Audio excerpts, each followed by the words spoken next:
नमस्कार दोस्तों, आपका हमारे YouTube channel MS Prajapati news में बहुत बहुत स्वागत है। तो दोस्तों, कौन थी माता शबरी? ग्रंथों में मिलने वाली कथा के अनुसार माता शबरी भगवान श्री राम की परम भक्त थी। शबरी का असली नाम श्रमणा था। ये भील समुदाय के शबर जाति से संबंध रखती थी, इसी कारण कालांतर में उनका नाम शबरी हुआ। इनके पिता भीलों के मुखिया थे। उन्होंने श्रमणा का विवाह एक भील कुमार से तय किया था। विवाह से पहले परंपरा के अनुसार कई 100 पशुओं को बलि देने के लिए लाया गया, जिन्हें देख श्रमणा का हृदय द्रवित हो उठा कि यह कैसी परंपरा जिसके कारण बेजुबान और निर्दोष जानवरों की हत्या की जाती है। इसी कारणवश शबरी अपने विवाह से एक दिन दिवस पूर्व भाग गई और दंडकारण्य वन में पहुंच गई। दंडकारण्य में मातंग ऋषि तपस्या किया करते थे। श्रमणा उनकी सेवा करना चाहती थी, परंतु वह भील जाति से थी, जिसके कारण उन्हें लगता था कि उन्हें सेवा करने का अवसर नहीं मिलेगा। लेकिन इसके बाद भी वे चुपचाप प्रातः जल्दी उठकर आश्रम से नदी तक का रास्ते से सारे कंकड़ और कांटों को चुनकर पूरे रास्ते को भलीभांति साफ कर दिया करती थी और रास्ते में बालू बिछा देती थी। एक दिन जब शबरी यह सब कार्य कर रही थी तो ऋषिश्रेष्ठ ने उन्हें देख लिया। वे शबरी की सेवा भावना से अत्यंत प्रसन्न हुए। उन्होंने अपने आश्रम में शरण दे दी।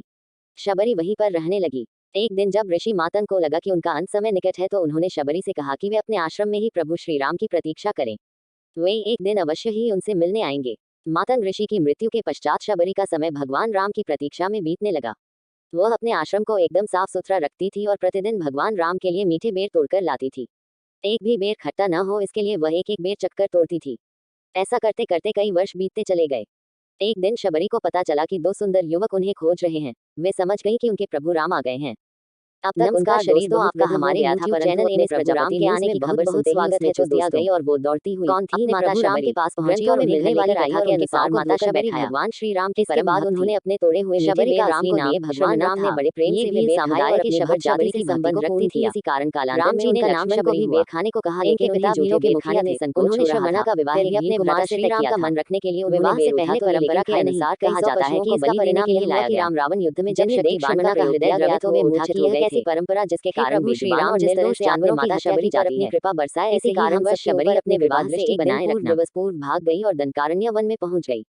दंडकारण्य में मातंग ऋषि तपस्या किया करते थे। श्रमणा उनकी सेवा करना चाहती थी, परंतु वह भील जाति से थी, जिसके कारण उन्हें लगता था कि उन्हें सेवा करने का अवसर नहीं मिलेगा। लेकिन इसके बाद भी वे चुपचाप प्रातः जल्दी उठकर आश्रम से नदी तक का रास्ते से सारे कंकड़ और कांटों को चुनकर पूरे रास्ते को भलीभांति साफ कर दिया करती थी और रास्ते में बालू बिछा देती थी।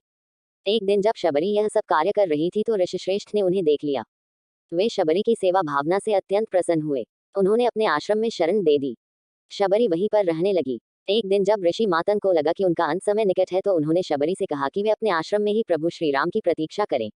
वे एक दिन अवश्य ही उनसे मिलने आएंगे। मातंग ऋषि की मृत्यु के पश्चात शबरी का समय भगवान राम की प्रतीक्षा में बीतने लगा। वह अपने आश्रम को एकदम साफ सुथरा रखती थी और प्रतिदिन भगवान राम के लिए मीठे बेर तोड़कर लाती थी। एक भी बेर खट्टा न हो, इसके लिए वह एक एक बेर चक्कर तोड़ती थी। ऐसा करते करते कई वर्ष बीतते चले गए। एक दिन शबरी को पता चला कि 2 सुंदर युवक उन्हें खोज रहे हैं। वे समझ गई कि उनके प्रभु राम आ गए हैं।